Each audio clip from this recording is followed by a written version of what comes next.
forgotten men and women of the United States are forgotten no more.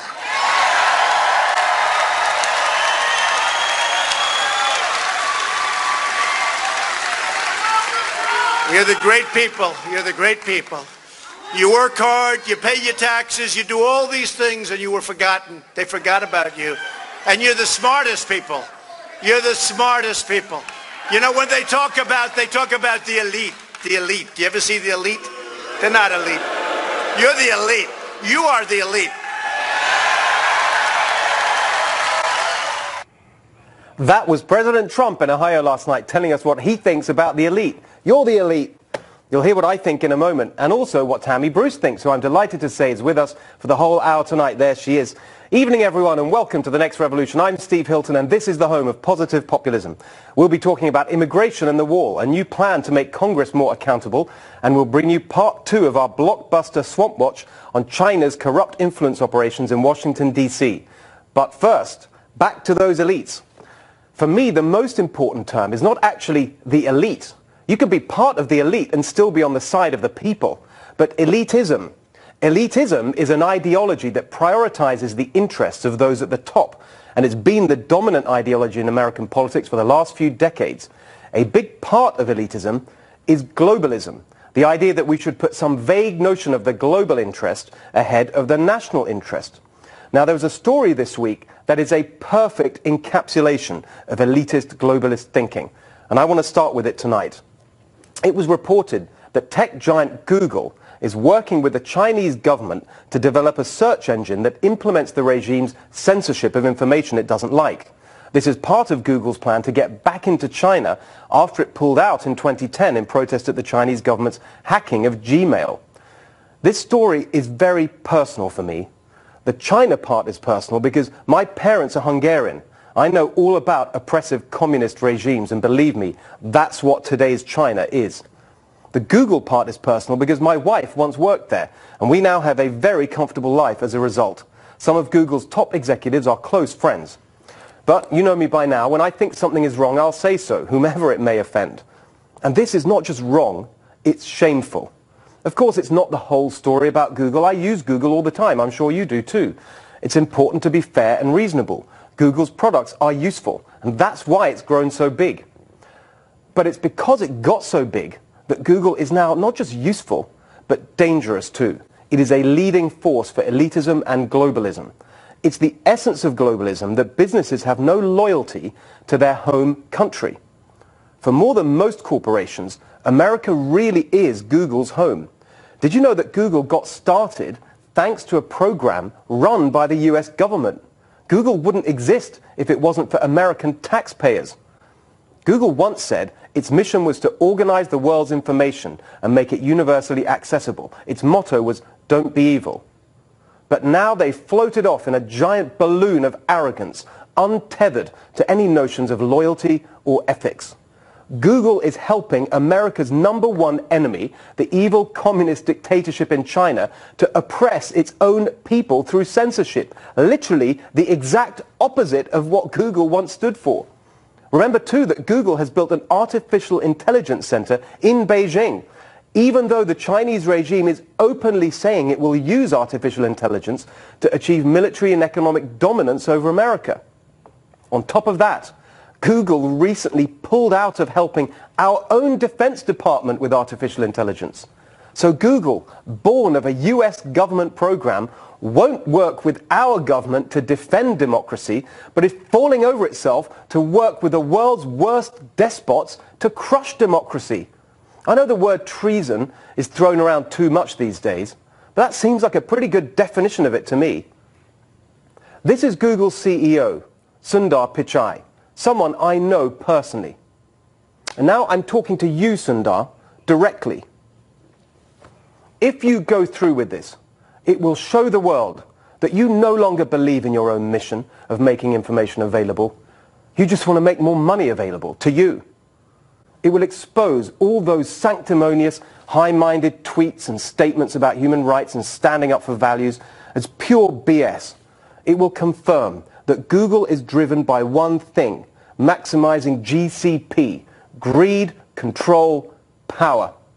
Of course, you wouldn't come on this show to defend yourself, and I know why. Partly, you just refuse to be accountable. But there's a worse reason. China told you not to talk about this.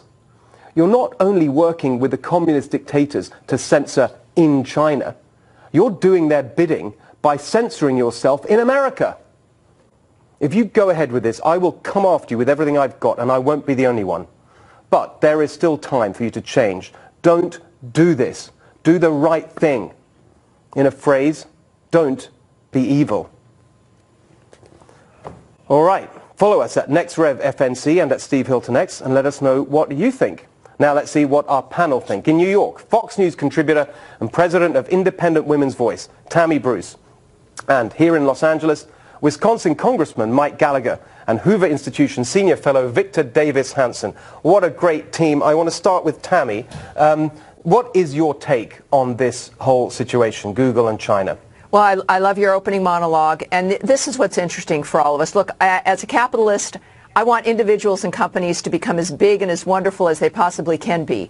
But one of the luxuries we get when you become extremely successful, Google is now number 4, the biggest tech company in the world. Fourth, Apple is number 1. And so they're still big enough, right? But you gain a luxury of being able to start to make decisions based on some kind of a moral footing. Now, the world did this when it came to South Africa, as an example. The apartheid regime, of course, was evil and horrible, and the world banded together to isolate South Africa, especially with sports, but of course also financially, to try to move them away from the apartheid regime, and that worked, of course. We're now in a situation where the global argument has been made that there really are no borders in general. And that, I think, has helped facilitate the idea that working with China is no big deal. And I think that part of the argument, of course, for Google internally is, well, we want to be competitive. Look at, now Apple is also in China. Apple, in its iCloud, with its iCloud partner in China, actually works through a Chinese telecom. Now, and of course, in the tech industry, Bloomberg has just reported that China is actually taking active moves to nationalize the entire tech industry there. So you've got Google deciding to try to move in, as China is admittedly nationalizing effectively, controlling, which they do generally everything, certainly with the tech sector, and Google, with whatever they do, in addition to, it's not just the search engine, Steve, it's also a cloud-based server dynamic that they want to move into China as well, which would also be involved with a Chinese partner, which means China would have access to whatever it is that's in data on that server. So it is about facilitating this kind of despot dynamic, a tyranny, and doing so with the imprimatur, if you will, of being an American company and American values, but it's facilitating a tyranny that I think all of us should stand up against. Right. Well, I love you, Tammy. I love you anyway, but particularly tonight for that comparison with South Africa, because I've been making that comparison. You're the first other person I've heard say that, and I think it's so apt. It's exactly right. Everyone was up in arms. You know, when I was in university, we had boycotts against the apartheid regime, but China seems to be fine. Anyway, Congressman, so I know you're not literally the government, but you're the nearest thing we have to it.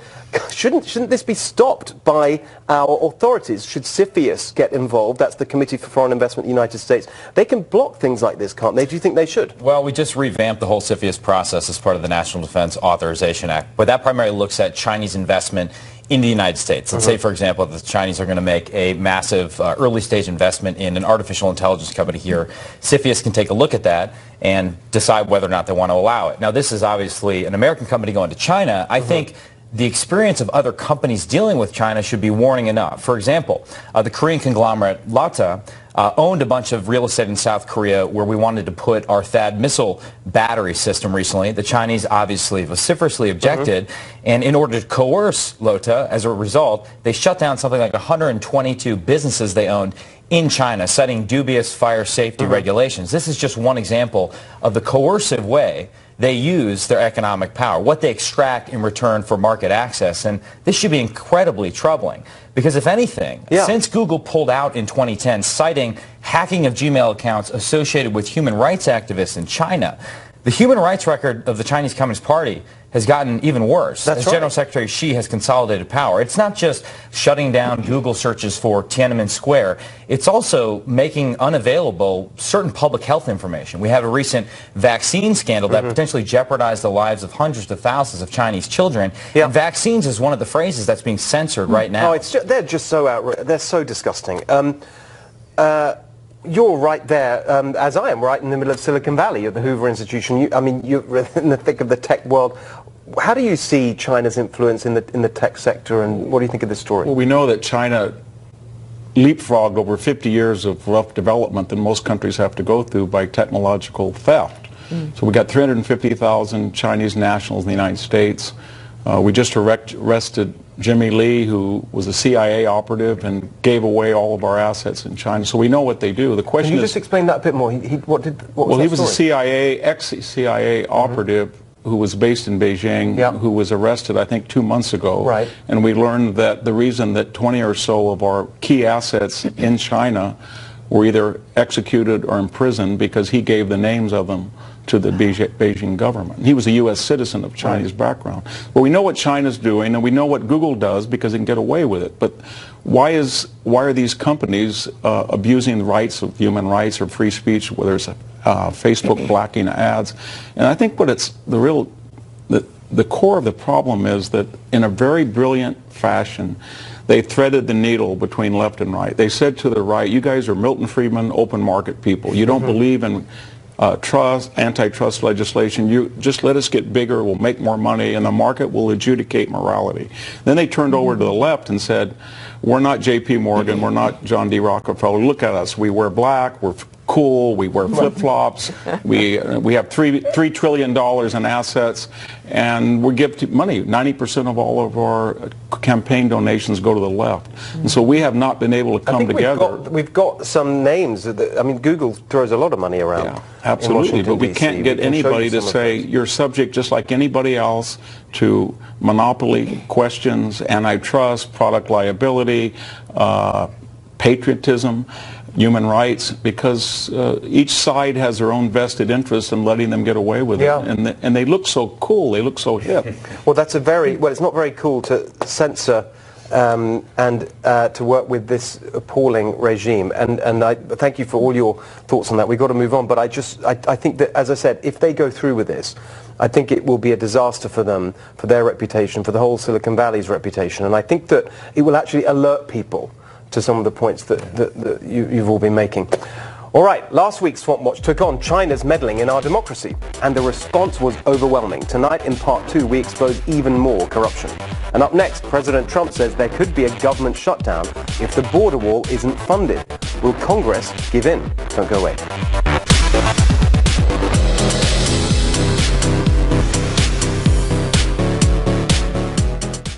We're going to start to get very nasty over the wall. We're either getting it or we're closing down government. We need border security. That was President Trump earlier this week, continuing to stand by his threat of a government shutdown before the midterm elections to force Congress's hand into funding the wall. Tammy, can I just come to you on this first? I've heard a lot of people in the last few days saying, look, the president, supporters of President Trump saying, look, honestly, just shut up about the wall and the immigration, all the rest of it. Focus on the economy. That's the good thing to do. Just keep talking about that. What do you think?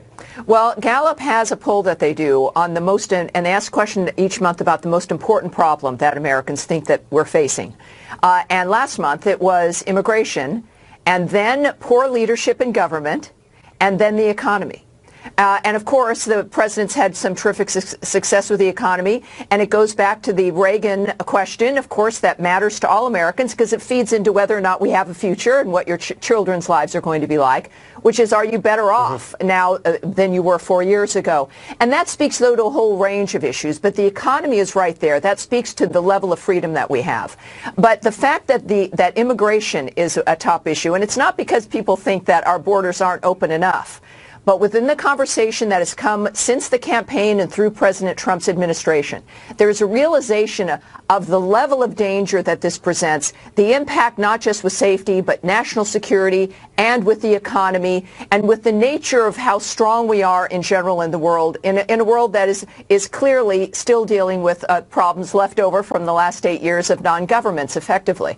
So the economy is clearly important, but this is also a promise he made. He was elected not because of slogans, but because of policies. The policy about the economy, about taxes, but primarily it was also about the wall that speaks to all of those issues that matter to us. And remember now, there is one slogan, it's promises made, promises kept. And the wall speaks to all of that. And also, when you think about what matters to in the midterms, it's those three issues. It is immigration. It is about leadership. And this is why he's strong in saying that he might want to shut down the government. People want action, but not just any action. Yes. Action on the promises that are made that speak to what improves our lives. The president owns those issues. By the way, Russia, when it comes to concern about Russia, doesn't even register on the Gallup poll. It gets an asterisk. Exactly. So those issues that the left is moving don't matter. The president's issues do, and immigration's at the top. All right, so Victor, I'd love your sort of academic perspective on this question of the promise, because, yeah, he made the promise, and I completely agree with Tammy. It was probably the most well-known of all of them. There's that, train the swamp, the economy. But this build the wall was so central. Yeah. He made the promise, but he needs Congress to deliver it.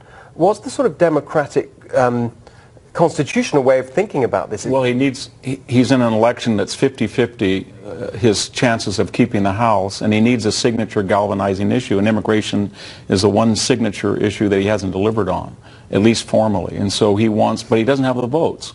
Even with his Republican Party, he doesn't have the votes to build a wall. He also knows that if you shut down the government, the people who propose that idea get blamed right before the midterm. His own people don't want him to do that. So he's got to somehow square that circle to get people energized to come out to put him over the top. Don't you think that if it doesn't happen, that it just yet further undermines people's faith in democracy? Well, this big promise made and just nothing I think happened. that 4 out of 5 people will vote for him that voted for him in 2016 and turn out. But he needs 5 out of 5. He needs every vote. Right. So he needs to get them all on board. And I think one of the things he might do is say, you know what, we can't quite do the wall right now. He doesn't have to say that, but he can't quite do it because he doesn't have the votes. But maybe if he did an executive order and said, you know what, anybody in the United States who is here illegally, whether residing in the United States illegally, cannot send money back to a foreign country without a 10% tax on it.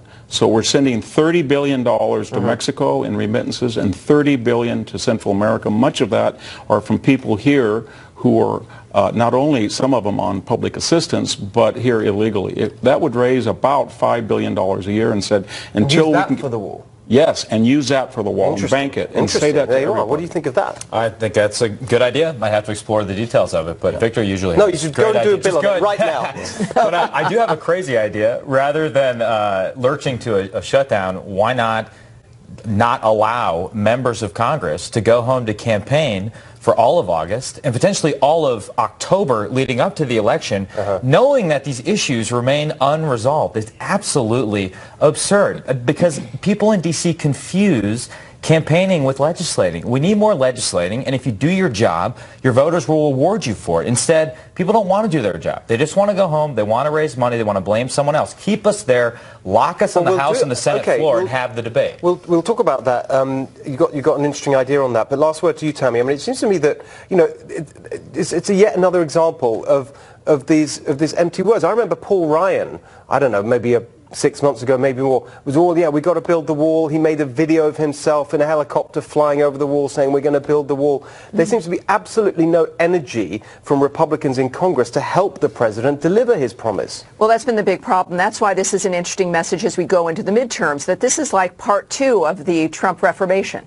That if you really want this to happen and to work, he's got to get his people in there. And you look, they promised the wall just like they promised to repeal and replace Obamacare. So this is why there's such a low approval rating of Congress, that they've lied to us for votes. They took our money based on certain lies, and people want clearly what the president has promised. So part of his rhetoric here, remember, everything's a negotiation. His rhetoric about shutting the government down perhaps is a message, of course, to Mr. McConnell, to Leader McConnell, and of course Paul Ryan is a lame duck. He's moving out. But if we have the House and you've got someone like Jim Jordan, who is the Speaker of the House, things could change in that regard. But yeah, all of this is both political and it also is sending messages to Congress about what the president's willing to do. He won the shutdown, if you will, last time when it was about DACA and all of that. There's a sense that that can be accomplished again. But bottom line is he wants results versus this kind of politicking. And if anyone can get it, it's him.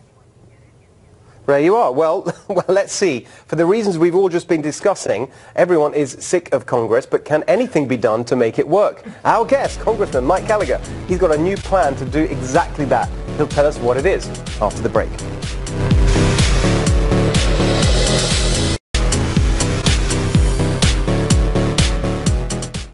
Welcome back, everyone. A key focus of positive populism is reforming government and politics so the people's interests come first and not those of the big donors and the insiders with the right connections.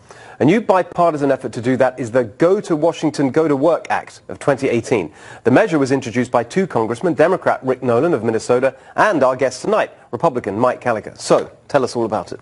Well, it's a simple idea. On this show, Steve, you've obviously been instrumental in exposing the way in which money fuels the swamp in Washington, D.C., and special interests wield a lot of money. But I actually think there's a more simple and more insidious way in which money fuels corruption, and it's that the constant demands of fundraising are such that it crowds out all the time you need to actually do the job of legislating. You literally mean that there's members of Congress spend so much time raising money. Yeah, I think that's the bigger problem. They can't do any work. I think that's the bigger problem. Give us a sense of the amount of time. You know, what's the, it varies from member to member. I would venture to say most members spend upwards of 50% of their time raising money. And so this is a simple bill that would say while Congress they're is in Washington, supposed to be working. Yeah, that you couldn't raise money. You couldn't run across the street to go call for 3 hours while you should be showing up to your committee assignment, listening to the testimony of the witnesses. Just do an experiment. Turn on C-SPAN. Particularly if you're having trouble sleeping. Turn on C-SPAN, and you'll see someone giving a speech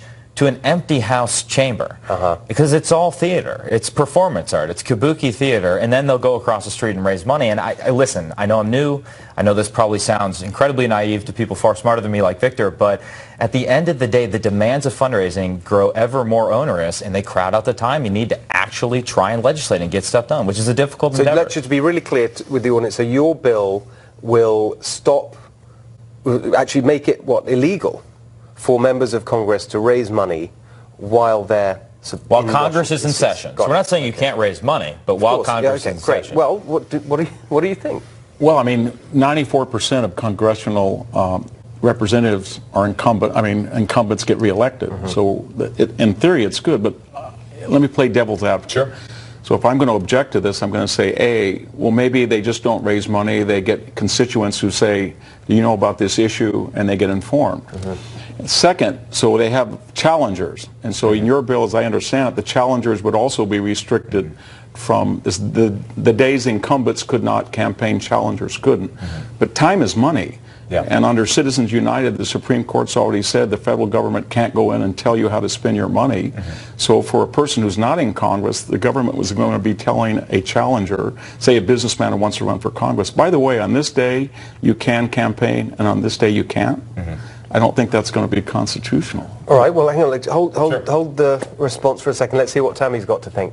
Well, that was one of my main issues as well, is that the bill it tells people who are challengers that they can't raise money. One of the biggest problems, of course, is the money differential, is that incumbents have these gigantic war chests, and newbies coming in have not a lot of anything, and they really do have to fundraise. So here you've got someone who might have millions of dollars in a war chest, and some new person wanting to come up, and they've got to really raise money every day and even be, remotely competitive. And so that alone becomes problematic. I would suggest maybe a good way to start, and I think this is a great conversation, but another way to start is they're already only working 2 or 3 days a week. Maybe if it's about going to work, maybe we need to make them work like the average American does, at least 5 days a week. Yeah. And then instead of month-long vacations, maybe it's a 2 to 3 weeks vacation a year. So they would be working, and they can continue to raise money, but they need to be, and frankly, a lot of people think that Congress working and passing legislation is not a good idea, that we need to pass less, but it needs to be better. So let's not mistake volume with quality. So I agree emphatically with what Tammy said. That's why I also have a piece of legislation called the Do Your Job Act, which would prohibit Congress from going into recess while we have not restored regular order, not done our job of actually passing appropriations bills, because you get into the situation, which we're in again right now, where people are able to hold, for example, the Defense Department budget hostage to other priorities, and we wait until the last second, and we wind up in continuing resolutions that do enormous damage to our military. So I do think that that is a separate and important piece of legislation. On the Citizens United concerns, I mean, we do place limits on our ability to fundraise right now, right? So your ability to give to me is capped at $2,700, so that's a limit. My ability to ask you for money is capped geographically. I can't do it from my office in Washington, D.C. So I'm interested in any idea that just forces members of Congress to spend more time. I'm even open to an amendment that would get at that, the issue of a challenger not being as restricted, because I do think that's actually a very real problem. Yeah. The incumbent reelection rate is actually higher than turnover in some European monarchies, and so that is a real issue. Yeah, I would just say that people in general hate Congress, 11% in some polls, but they like their individual congressman. That's why 94% of them keep getting elected. So when they go out and schmooze, the people who meet them and talk to them, I was just with a congressman the other day, they love them. They talk to them. They learn from them. And so the congressman thinks he's working harder out in Fresno, where I'm from, out in Fresno, than he is in Washington. Right. So it's going to be very hard to tell the constituents. What? That guy who's driving all over Fresno County and meeting this Farm Bureau group and this labor group, he's really goofing off and just raising money. He may be, but it's going to be a hard sell. Well, I think Tammy had the crucial point on that, which is, you know, quality, not quantity. Sure. But last word to you, Mike. I just wanted to ask you, you know, we've talked about this stuff a lot, and it seems to me you're really at the forefront of trying to do something about all these frustrations that people have and the way that Congress is broken and politics are broken. Are you a lonely voice? Do you feel you have allies? Is anything going to happen? I don't have a lot of friends. I would say no. I actually sense there is a shared commitment to reform among the newer members of Congress, and it's on both sides of the aisle. I wrote an op-ed on reform with a Democrat from Silicon Valley, Ro Khanna, who I will never agree with on the role of the federal government in our healthcare system, but we had some similar overlap when it came to reform ideas. And there is a movement bubbling up right now of people saying, listen, business as usual in Washington, D.C. does not seem to be working out well for either party, and certainly not for the American people. So how do we change it? How do we change the process? So even if we get the best people in Congress, if they meet the buzzsaw of a broken process, they're not going to be able to get anything done. Yeah. So I sense there is something changing. Okay, good. And again, reminds me of something else Tammy said, which is just get new people in who support this more populist agenda, and then things really might start to change. All right, coming up, our Swamp Watch on China last week drew an overwhelming response. So we have more outrageous revelations for you after the break. Last week's Swamp Watch on China got you really fired up. Well, there is a lot more where that came from. We've barely scratched the surface of China's corrupt takeover of our ruling elite. China Part 2 is this week's Swamp Watch.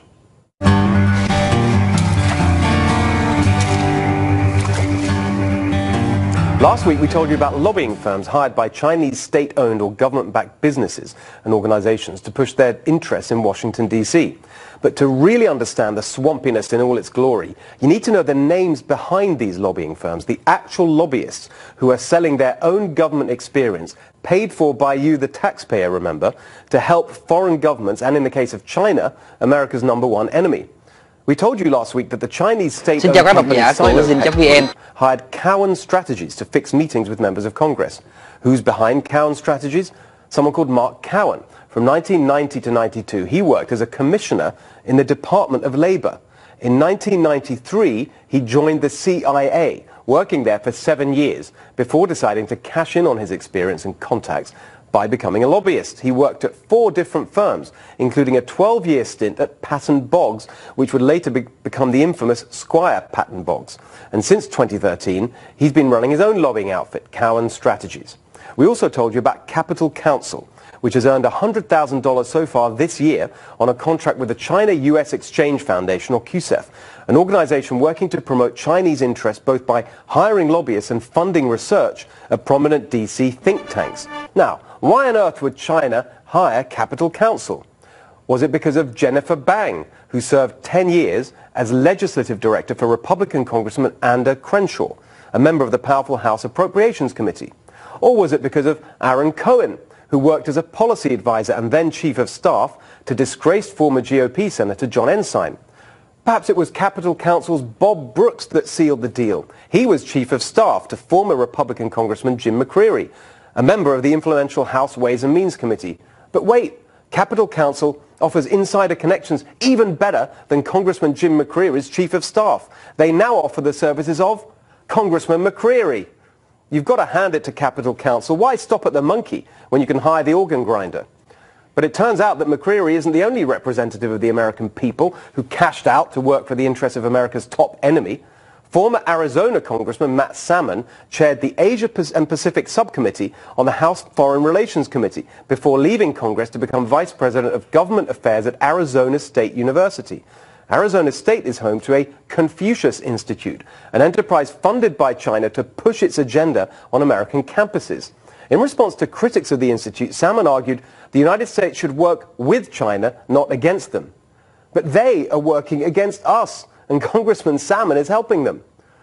Perhaps the single biggest help China got from America in recent years was its entry into the world trading system and being awarded most favored nation trading status. Guess who was one of their leading advocates for that in Congress at the time? You know him well. It was good old John Boehner. When the US was approaching a debt ceiling, Boehner even argued that we ought to prioritize our debts to China over paying US troops. So, after all that hard work sucking up to China in Congress, guess where Speaker Boehner ended up after leaving Congress? At swampy Squire Patton Boggs, which lobbies for the Chinese embassy in Washington. I've said it before and I'll say it again tonight. What the hell does a foreign government need lobbyists for?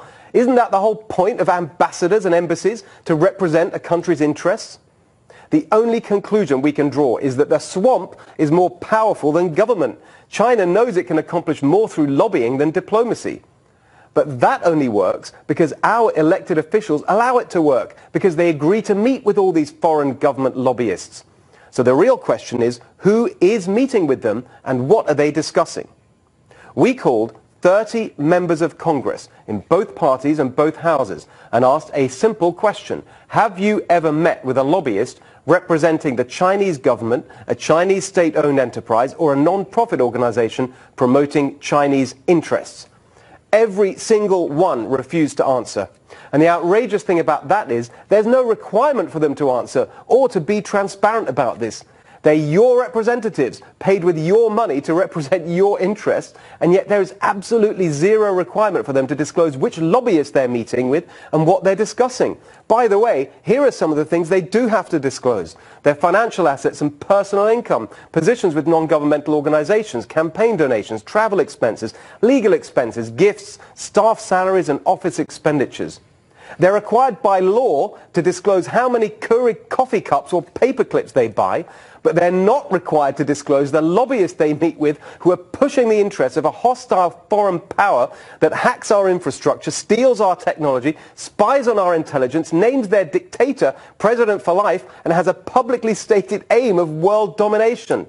China is the #1 enemy of the United States. It is outrageous that we allow them to undermine our democracy by infiltrating the swamp and manipulating our leaders. We will keep exposing them here on Swamp Watch until someone does something about it.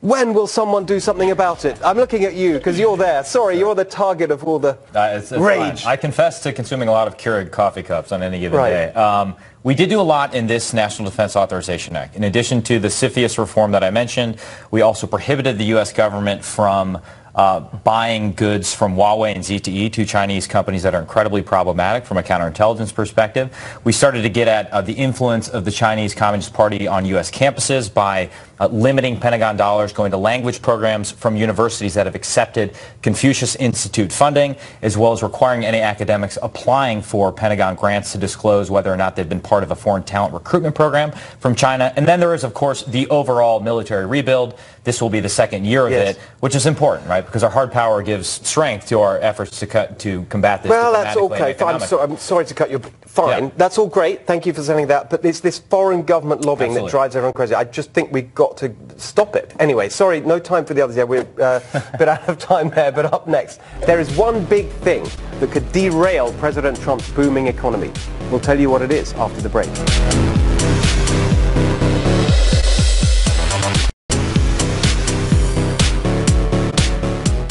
Another great jobs report on Friday, but there's one big long-term threat to the Trump boom.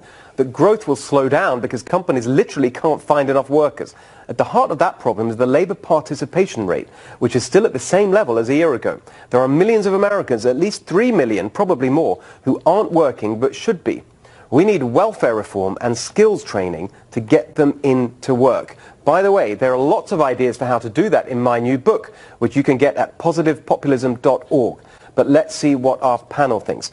Tammy, let's go to you first on this. I think that something that was underreported recently was Ivanka Trump led this initiative on skills training and so on. I think that actually the president should give more emphasis to this because it's part of his whole focus on making his administration pro-worker. Yeah, exactly. And of course, some of the argument from the left and even some from the right is that's why we need guest workers, why we need more immigration, et cetera. But we've been so out of the mood, if you will, to think about that there's enough Americans to be able to do these jobs. But in the last, in the Obama 8 years, there was a message that there was a new normal, that your jobs would only be part-time jobs, delivering pizzas. And so now the president, with the training dynamic, we've got a half a generation of people who've been out of the workforce to a degree. And also, remember, with the opioid addiction and moving aggressively to get people off of drugs, we're going to have that category of individuals who we also want back in the workforce, in addition, of course, to our veterans. So it is about the training. And you're absolutely right. The media didn't cover it. And that tells you how important it is and how it speaks to the president's agenda. It is about training all kinds of categories of Americans who either were forgotten or were on drugs, were depressed and removed themselves. And it's individuals who actually, keep this in mind, we used to employ kids as, mowing the lawns, and the first job for teenagers was the fast food. Now we have adults doing those jobs, adults who are immigrants, illegal immigrants, or legal immigrants, but they're adults. And so we've had a generation, if you will, of adults who haven't even really had their first job yet, who are graduating from college without having worked. So there does have to be skills training. That was the move that the president made. And you're right. That has to be touted more as the answer to being able to fill these jobs that are coming up in manufacturing especially. Yes. Exactly. You made the perfect connection there. So it's not immigration. We've got our own workers here that could do the work if they had the training. Victor. Well, I think Trump's whole worldview is kind of reduced to a job. In Trump land, or Trump's mind, is a job is a key to a person. Do you mean that in a negative way or positive way? Positive way. Great. Just wanted to be clear about that. I mean, he believes that you give a person a job, and then they're not going to be on welfare, they're not going to be in disability, they're not going to be committing crime, but more importantly, all of our superficial differences, male, female, black, white, brown, they start to disappear because they share in a general prosperity. It gives a person innate dignity, which we haven't heard much. And I think he's telling people in the ghetto, in the barrio where I live out in rural Central California, I'm going to give you leverage over your employer. Maybe he might not want to hire you in a normal economy, but I'm going to heat this economy up so much that you may be a 16-year-old, 18-year-old kid in Chicago, or you may be in South Central LA, but somebody's going to be knocking on your door because they need you and they want you to work. Point. And that's a new idea. Point. Yeah. Great. Quick last word, Mike. I agree completely with what Victor said. The thing I hear most from employers in Northeast Wisconsin is we can't find people. We have plenty of jobs available, but we can't find people with the basic skills who can pass a drug test, yes, who are willing to show up to work every single day. Well, that's why it's so great they're doing this. Anyway, thanks all for that. It's such an important issue. We'll come back to it. Coming up, wait till you find out the latest victim of China's oppression. They've banned him from the country. Seriously, you won't believe this. Don't go away.